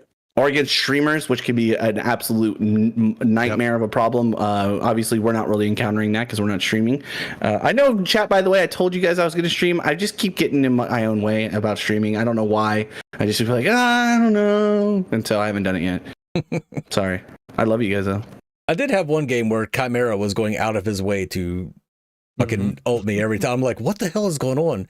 Then that end screen, hey, GG, man, goose, love you, man. I'm like, yeah. That's fair. I think you have to accept that, though, right? Yeah. Okay. Yeah, I felt it. Definitely. There have been some times where I've recognized the name on the other team, and I'm like, well, here we go. Like, it's going to be one of them games. Yep. Oh, shit. But the next thing on our list that I want to talk about. Razio, I disagree with all those points, bro, by the way. I did this maybe Bush is bad, maybe is the one that you can all say is true. People hate travel mode so much. I don't understand that. I've never gotten nobody's that concept. abusing it right now. It's really a bigger problem in full 5 stacks than it is in pubs. Okay. Right. So the thing, if I'm travel moding away from you and you're chasing me down, right, and your team is behind you, if you hit me, you can keep me from going into travel mode, and the whole enemy team can come up still in travel mode, and up right in my face and stop me. Called leapfrogging. There's nothing I can do about that. Right, which has happened, right? We've gotten caught out and so, but I don't know. No loot boxes this time around. No loot boxes. Yes. That was very interesting. Now, the shop as a whole seems to be missing, which is a little iffy, right? It's one of those things of like, it could be missing for this test, or it could be removed, but they didn't address it one way or the other. Yeah. Because the only way you can buy skins right now is by going into the heroes, right-clicking the hero, and then looking at their skins tab and buying the skin from there. Which took us way too long to figure out. Yeah, that unintuitive beyond all reason. It was you right-click them and then you notice, then you see. You know what? Hang on. I will rescind that statement. If it's that or loot boxes, I will take that. If you want to make it unintuitive, fine. Sure. Let me make it hard for me to find your skins. Fine, that's fine. But at least I don't have to do it through a loot box. Fuck a loot box. But yeah, so I'm very curious to see if loot boxes make a return in the final version or if they are gone for good. In the last test, they were present, but they also had a full shop last time. Yeah. You went into the shop. It was like a casino thing, like design and tavern looking. It was kind of cool looking. I'll give them that. But that does not exist at all in this test. So I don't know. I mean, and a lot of the skins aren't present that were present in the previous test, right? Like, so Sevarog skins, which were my favorite, are only one. The Rampage monkey skin's not there. Yeah, so that's it was a bit of a disappointment. I think maybe I'm hoping that in the if they do it right, we don't even know for sure they're going to do it, but in their mid play test update that they did last time, if they do it again this time, we get the new hero. Fuck, I hope we get the new hero. And they do, come on, right? And an update maybe for some additional skins to kind of keep it fresh and fun, because everybody's just running the same skins and it's kind of boring to me. I think definitely we're going to see the new hero. And then I really, really hope we see some skins, the old skins added back in, and maybe some new ones as well. Yeah. Skins look, again, amazing. Hard to get upset about the skins in Overprime. They're definitely interesting and fun. Especially now with the skill effects. Yes. Yeah, I wish some of them were a little bit more pronounced. Like the face skin, the fact that it's like you look all purple and maroon or whatever that color is. I kind of wish the effects looked a little bit more like the way her skin looks.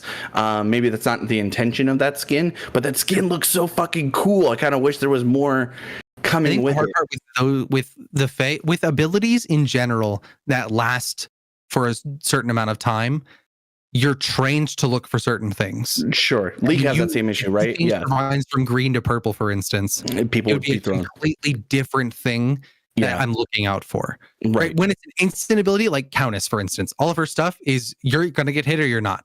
Right. There's no like dodging. There's no any of that. Make it look however cool we want to make it look, because it's not going to affect me dodging the ability at all. But when it comes down to I need to look for something to dodge the ability or to maneuver around it or something, right? That's where you're a little more limited in choice, and that you get the pay to win skins or pay to lose skins depending. And we being Jelly, obviously we know this because we play a lot of League of Legends, and there are those moments, right? Some skins just do things a little bit differently, and a lot of people don't know how to react to them. And you see it in pro play, like they'll be like, man, why are they playing that skin that's like 10 years old? Well, because it's hard to spot the abilities, or they look different and it throws people off. So I do hope that we get something like Fault was doing, and I think Predecessor's doing it too. I'm not sure, but like updates to like the ward skins and stuff along those lines. Like I think it'll be fun to be able to have some uniqueness in that space. Because right now everything's just basic, and that I mean, and it's Some fine. banners, it's serviceable. Yeah. Banners, But, yeah. But what you guys were saying with we don't have any idea what Predecessor's cosmetics. Yeah, that's true. Oh, I thought we saw that they had ward skins, but maybe I'm no. Okay, just Fault. The skill effects like Gideon, like I don't like that effect because it's red. Like a friendly Gideon's ultimate is red. It shows up as a green circle on the ground.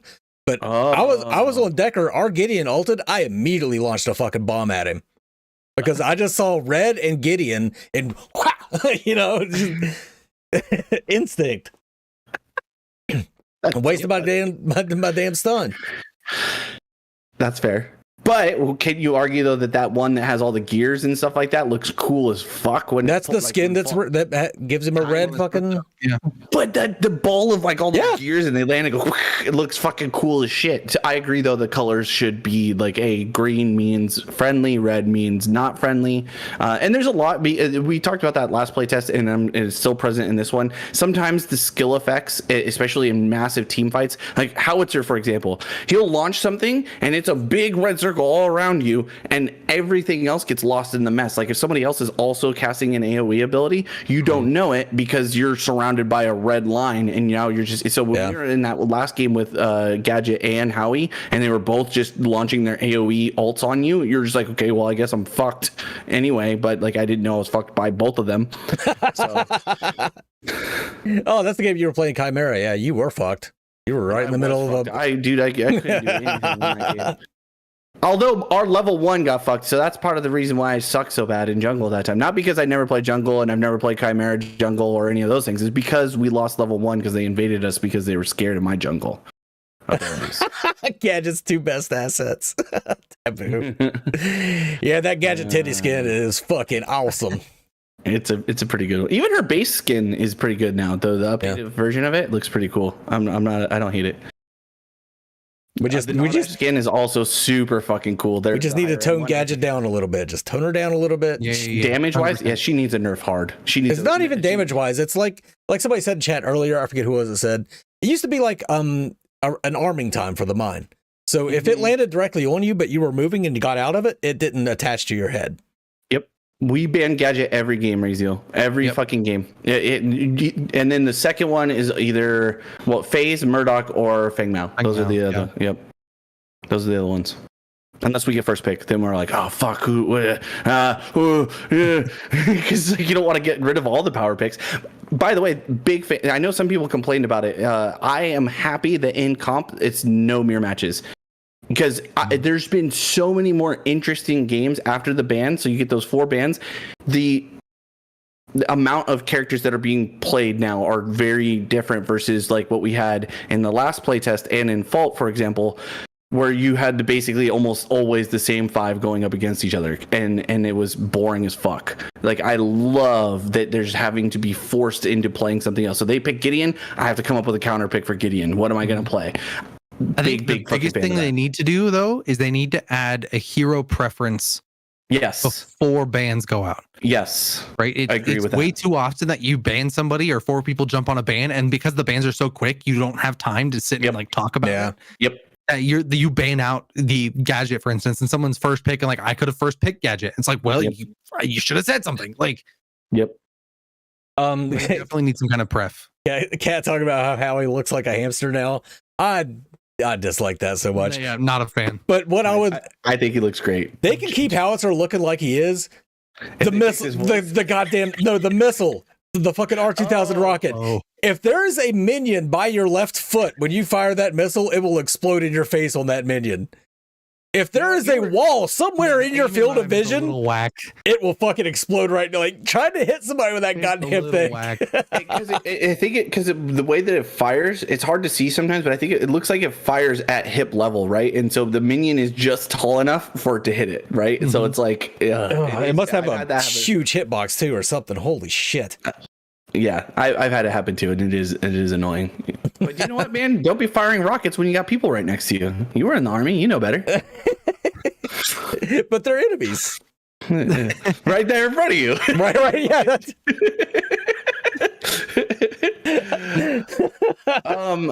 I am curious, Jelly, because we talked about it a little bit. How have you felt? Because we talked about it off stream, obviously.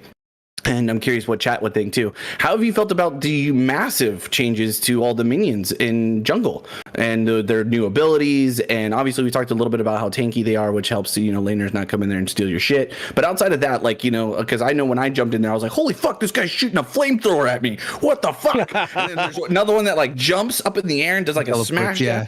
Dude, fucking! I thought it was cool, but I don't play jungle as much. So how do you feel about it? Did it liven it up for you? I think okay, super cool, 100%. Yeah. I think they're gimmicks 9 times out of 10, and doesn't matter, but they really look cool. doesn't change things too much. There are a few of the camps that are way more deadly than others. 100%. Okay. So do you wish that those that flamethrower guy is super easy to dodge the flame, right? Do you wish that super easy? Yeah. Do you wish that it was more charge up and he launches the line? What it does well is it breaks up the monotony of jungling. Yeah, which is that, very rough. For the flame guy in particular, I can't just stand there and left mouse button until he dies. Yes. Right? Is that I if I want to leave with as much health as possible, I need to maneuver at least away from him when he does his line or when he does his AoE section off with his fire grenade, whatever the bullshit it is that he does that. Right? There are other camps that there's a 3 camp. The bigger minion will lower your physical resistances. So you take more damage from the camp. So it's more beneficial to kill him first over the small ones. There's this camp with shields that it's beneficial to kill the small ones over the big one. It changes it up, but it really is more of a gimmick than anything else. Right? At the end of the day, if you just left clicked at a jungle camp, for the most part, you're probably going to leave with the same or very, very similar amount of health. And the jungle minions can miss attacks too. That is true. Yeah. If you're circle strafing them, you can take less damage because you're dodging their attacks. The other one I wanted to point out in that same theme, but is a neutral camp. I love the effects of the raptor. I like that there's that one the wind one that pulls you in. Oh, Prime Spirit. Sorry, because it looks like a fucking raptor to me. It looks like a T-Rex. But I like that, doesn't it? It's no, whatever. I don't know. It's fine. I like the wind one the most. That's my favorite one. I like that if you get too close to it, it sucks you into the middle of it. There's one that does a knock up. I don't know all of them, but I know that I think that it was cool that they added these separate effects to a camp that's before we just showed up, killed it, got a buff, and moved on. Now it's a whole thing. You got to play around it depending on which buff it is. Because if you're not paying attention as the carry, all of a sudden you're sucked into the middle, and the enemy shows up. You're all primed to just get smooshed, and it does a decent amount of damage. I love the abilities it has. Sorry guys, okay, I said raptor. I wish the cooldown of the abilities independently were longer. Because there are too many times where the earth fuck, you got me doing. They're flaming me too. Dude, look at them all. Look at them. Fucking. I'm sorry, Chad. Okay. For the earth prime spirit stuns me 5 times back to back, and it's just I just want to kill this thing. Stop stunning me, please. It doesn't look like a raptor. It's a reindeer. Okay, I got it, guys. Thank you. This guy never seen Jurassic Park. I'm sorry. Okay, for fuck. But guys, look how pretty my hair is, okay? I might not know what a raptor or a reindeer is, but look, I'm fucking cute. Yeah, it looks like a Kieran. That's what it looks like the most, I would say. Jesus Christ. Or to compare it to anything. Definitely not a raptor. Only an absolute asshole would ever say that thing looked like a raptor. I do want to point out to Jamin, because we had the same thing happen, Jamin. He said, my dumb team banned 2 carries, and the enemy picked the other 2. Guess who was carry and last pick? So I had to go with Gideon. I had a game earlier. I was playing with Raven, and sure enough, we banned 3 carries. They picked 1. And I was telling our first pick, I was like, you need to grab Sparrow. If you do not grab Sparrow and trade our carry, who's lower on this list, we will not have a carry. You have to pick Sparrow right now. And he did, luckily, but it easily could have gone bad. David Reese, stacking isn't allowed in ranked, but yeah, it's definitely allowed in quick match. And I do kind of feel bad about that because, especially when I'm playing with Raven's team, we just kind of Like I get bored. You need to have a mode where your friends can join in and play. It's not a custom, right? Like, I understand that it's probably like not the most fun experience if you're trying to learn the game and you're going in and you end up on Raven's 5 stack, right? And you just get waffle stomped. Like that does suck. Like we had that happen when we were playing King's Hunt, right, Jelly? Like it was just like, oh fuck, dude, we're just not even getting to play the game because they're so much better. And it is rough, but I don't know how they get around that. They need a mode where people can all jump in as however many theoretically competitive is supposed to be that mode, right? Like, and that's the hard part. I'm sponsored by Monster Energy. Yeah. Speaking of Gideon, he's getting a little lackluster this time around, man. Gideon doesn't feel good at all, which I'm actually okay with because we've had Fault for 2 years and Fault basically every game we just had Gideon every single fucking time. I'm happy to see some other fucking champions being played. Like it just makes me happy and it makes me excited.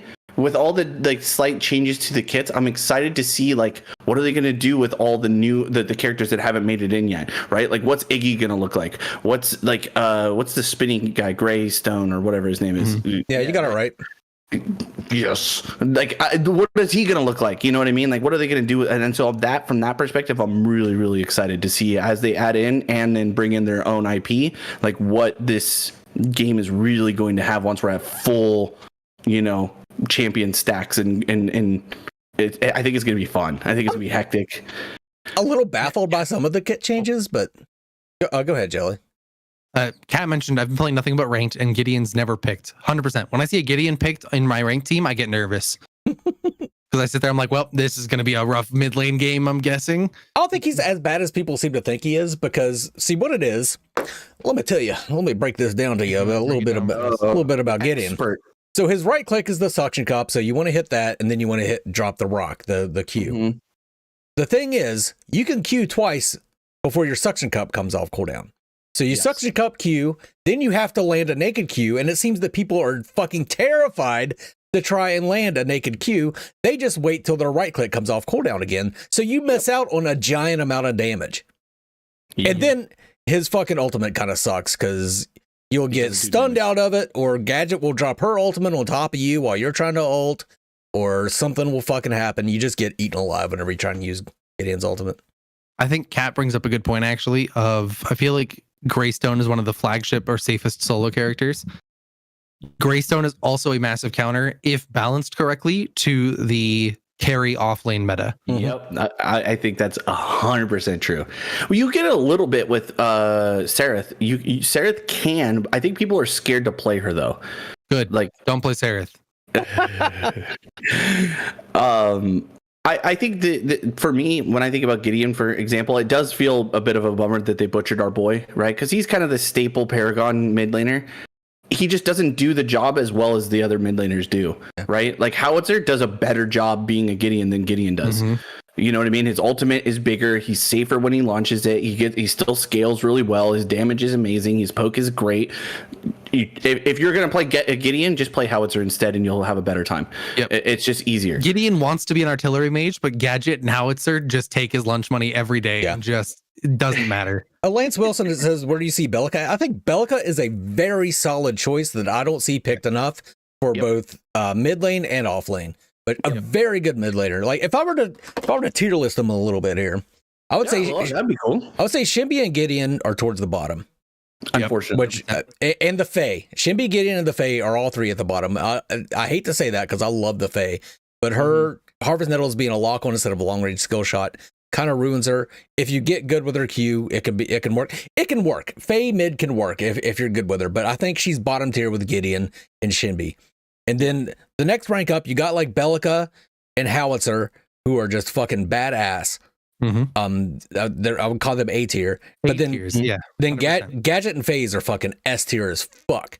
Yeah, like, and then my wild card would be Countess because Countess directly counters Gadget, but gets fucking shit on by FaZe. So. Mm-hmm. I would put Countess also in the A tier, but she's more of a rock paper scissors, and that's to me that's fine if you have like a handshake of rock paper scissors. But the problem becomes when you get somebody like Gadget who's just infinitely safe. Like even if she does get counterpicked, she's still not going to lose lane. And if you just get out of the laning phase, you're going to hard carry over a Countess in team fights. Like, even if a Countess can beat you in lane, okay, so when it hits 15 minutes... As long as Gadget gets her R off in a team fight, that team fight's going to go just fine. Right. And a Countess is still very susceptible to CC, very squishy, not going to always guarantee to get to the back line, which she needs to do to be effective because she's not going to kill any of the front line. She doesn't do enough damage. I think, to me, that's also one of the biggest things is that you're almost pigeonholing players and having to play the late game scaling mages versus more the assassins, which is why I think James has gotten off of Kalari more recently and started playing more of the bruiser style because it's just more effective in team fights. Kalari's great for ganking and picking people off and doing it, but when it becomes team fight time, man, Kalari just gets fucked in the butt like hard with no lube. Last test, Kalari could at least take out one target before she went down. She died. Yeah. This test, she can't do that. Right. Especially with how powerful like Murdoch is, for instance. If you jump on a Murdoch, he just shield bashes you away and you're done. Like, congrats, you get to die, you don't get anything off, nothing like that. It's kind of ridiculous. Covetous Lemon also, Countess Jungle is borderline unplayable this test. I did it in one game and I hated every moment of it. I haven't seen anybody do it successfully. I've seen a lot of people try Countess Jungle. I've yet to see it be like super successful. And that's the jungle camp changes don't favor caster junglers because their basic attacks don't do enough damage and their abilities are too long on cooldown. Yep. And Shimby can't jungle anymore because they removed the heal on her E. So I think Shimby's actually, to me, the biggest disappointment. I'm so bummed that they gutted her so much. But she's still good though. She's still good. She's still good. Maybe. She's in off lane. She's decent mid lane. Like, I've done well with her mid lane. It's just you have to rush Archon's Gospel, which gives you healing back on your E. If you rush that item, then you're fine. But our boy Grux feels great. I think Grux is an awesome pick. Pretty easy to pick up if an idiot like me can play him. I think you can off lane and in jungle. I think he's a good solid pick. I think you could probably even get away with playing him in a support role if you land your Qs good, but it'd be a little risky. Rampage feels good overall. Rampage is annoying because he's probably the most tanky of tanks. Our boy Sevarog is unfortunately still not that great. I haven't noticed a really good Sev. Have you guys seen a good Sev in any of the games that I wasn't playing? A couple, but it's rough because of the ADC meta. He just gets taken out too easily early. Yep. Yeah. I don't know. We should do a stream, I think, of the ranking them, doing one of those tier list things. You know what I mean? And we start putting everybody in where we think they land. I mean, all I can rank are supports in mid lane. I haven't played anything but support in mid lane. Dude, you gotta play something else, man. I know I do. I just love playing support in mid lane so much. Fucking Decker is so goddamn good. So good. Yes. Holy shit. Decker is amazing. Mm-hmm. The heal on Narbash is still really strong. Yes. Narbash is really strong in the right hands. Like, I think honestly, Mangoose being on Narbash that last game is the only reason why we managed to get you to a point as Twin Blaster where you could fucking basically decimate the team. I made a lot of mistakes there, but I think once I got the hang of him, and then once I got tanky enough. Guys, if you're a Faye fan, play him player support or offlane. I think Faye is fucking broken in offlane personally, especially against melees. But even against the carries that like to play out there, she can fuck those guys up. Personally, especially with her E, being able to get free poke with no mana cost, it's so nice, so easy. I liked her old E. I liked her old E better. I'm Mangoose. I like Paragon. I don't want to lock on E. I don't want it. I really don't. I'm making the Faye face right now, the indignant Faye face that she has for her profile. So, Kat, that's to me a point I wanted to touch on, actually. One thing about this game is that no one builds anti-heal and then complains about Narbash. Yes, no. Anti-heal is everywhere. That it's core in kits now. It's core in so many of the items. It's so almost, I would say, too prevalent in the itemization, because if even one person's building anti-heal, it's worthwhile against a Chimera, a Narbash, Rampage, any of these people. It's insane how strong anti-heal is. I was gonna say you probably want to build one anti-heal item in almost every game because it's so easy to itemize into healing through like whether as a jungler or whatever, like playing offlane, you can get vamp or healing in your kit, and if you have an anti-heal, doesn't matter anymore. You don't get like Countess E, for instance. Countess E is massive, and that has anti-heal built in. Yep. Polari right click has anti-heal built in. Yep. There are so many characters that have anti-heal in their kit now that I actually disagree that there's that many, that it's just that native, because it ruins things like Chimera healing to an extent because there's not itemization against it. Now it's just if they've played this character, Chimera suffers. Confidence limit, yes. I was reading the same thing. I saw a carry first do that one.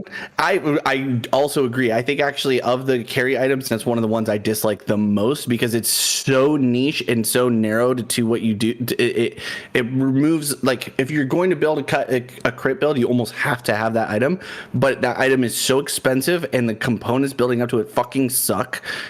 I hate it. I hate it so much. I do not like that. They could do a better job. They could do a better job across the board, like Jelly was saying about items. I still think items are good, and they're in a better place than they were last test for fucking sure. Because you had like 15 items last time. This time we have like over 100, so it's great. But yeah, I don't know. I still remember. I think it's not that bad. I think it was one of the first pred tests, not the very first pred alpha test, but one of the very first beta tests. Was some guy sent me a clip of him going off, and he's like, "Look how much damage I'm doing," because he had like 6 of the unique items that give you extra crit damage. I'm like, you're only really doing that damage from the stats that you got, buddy, because you're not dealing fucking 600% crit. Yeah, it's the second highest priced item in the game. Yeah, and I have seen carries first build it, and which is so stupid because it's like they're not even reading the description. It's like, what's the highest price is Rampaging Toto, right? Yeah, it's Rampaging Toto, and then that, and then Zemia's toy. Yeah. What? No, Zemia's toy's like 6th. Yeah, I'm looking at it, Mangoose. Ooh, what's above it then? Get fucking called out, man. Part Zinc's Claw Barrier and Margit Stone. Goddamn. The Treasured Sword and Rampaging Toto. I'm curious, chat. Have any of you guys invited your friends who have not played either Paragon or a third-person MOBA before, or maybe they're coming from Smite and are playing Overprime for the first time? I'm very curious if any of you guys have any experience with those people and what their take has been on it, because that's one thing that I don't think we get enough of, is finding out what the new player experience is really like. I haven't seen that much in the Discord really talking about new players, so I'm very, very, very curious, like, for people who have not played the game before, how they're feeling about it. Because I didn't invite anybody. Like last time when we had Fault, for example, we got Paul to play with us, and like we got his unique take on that, which I thought was very interesting. Someone who'd never played a MOBA before and never played a third-person MOBA before, and how much he struggled but also had a lot of fun. So I'm very curious if people are encountering that. So, Mangoose, I disagree with you. It's not that her kit works too well for a mage. It's that her damage numbers are tuned through the fucking roof. Yeah. And so her support kit is just better as a mage because of those damage numbers. I can see that. Yeah, I can see that. If they would tone her damage numbers down, I would think people would use her as a support more often. I still don't like this whole linking to enemies thing. Like that's Richter's thing, is pulling people, right? Mm-hmm. Why give it to her on a lock on? Richter's not in this game. I don't know who you're talking about. Well, so the fact he will be eventually. God damn it. It's damage, healing, and a pull all in one ability is kind of wild.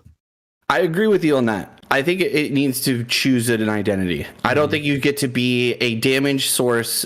The one caveat should be that or make the link smaller, right? So you have to be way farther. If you're going to keep the damage and the ability to pull and the healing and all that stuff from it, if you want to keep that, because I think that's cool. I do like it as a concept, as a thing. I played her offlane in our most recent. It was so free because I'm able to poke with my E and keep that link up.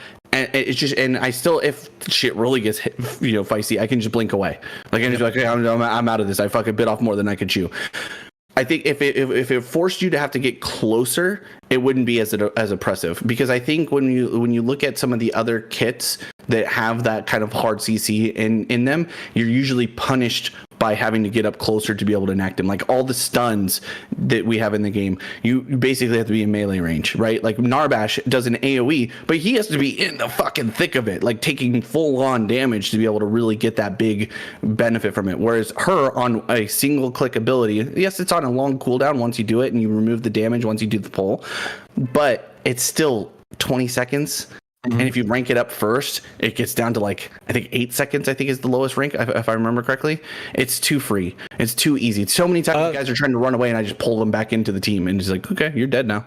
Dennis Hort says FaZe has 0 wave clear. Her Q hits harder than a Gideon Q.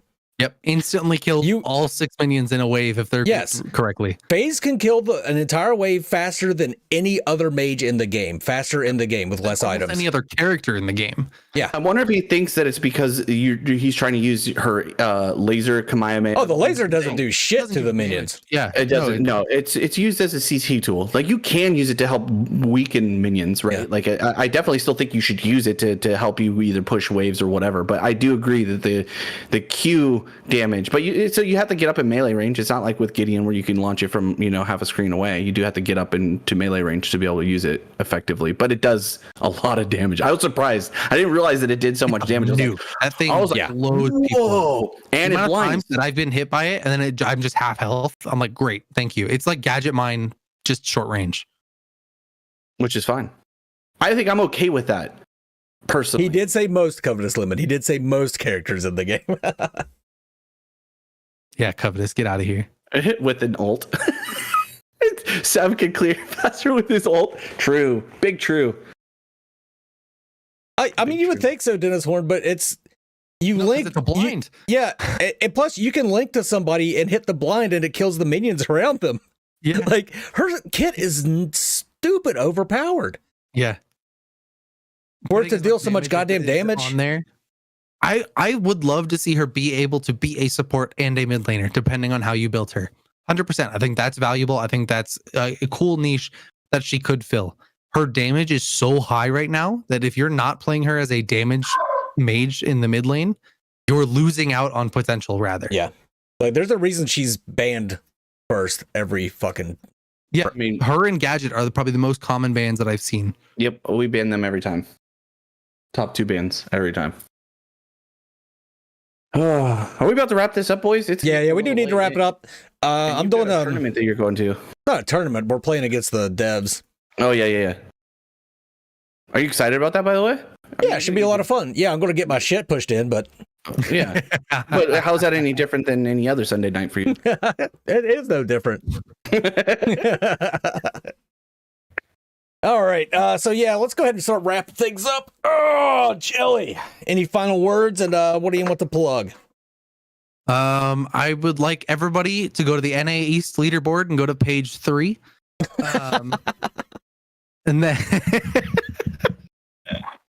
I'm hoping that I'll be able to stream this week some. And I love it. And yeah, watch my climb to the top of the leaderboards because I'm moving. Viking? Any final words? Yeah, anything to plug? They just came home. Sorry, it got a little louder here. No, I've been really enjoying the game. I haven't streamed. I know I said that earlier. I keep fighting myself. I have no reason not to stream, guys. I just get in my own way.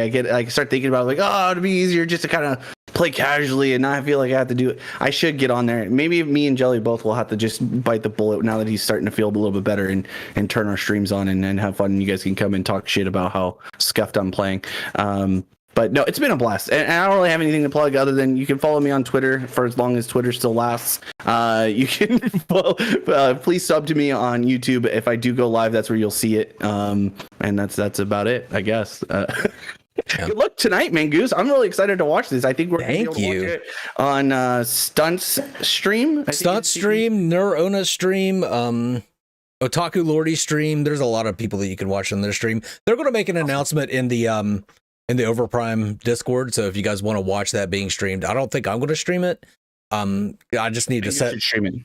I need to set some more things up and make sure that I can actually stream the game well before I start streaming.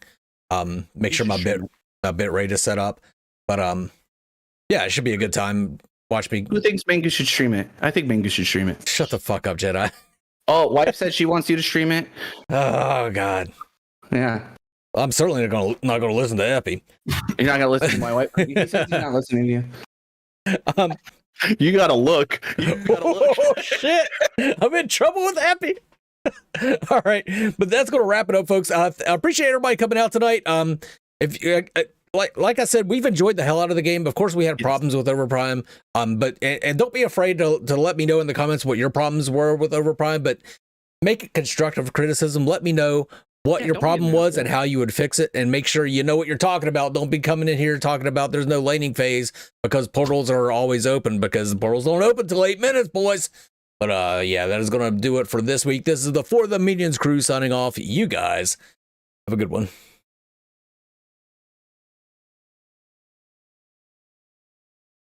Peel is still insane. I agree, Jelly, by the way. I thought he was kind of underpowered, but now having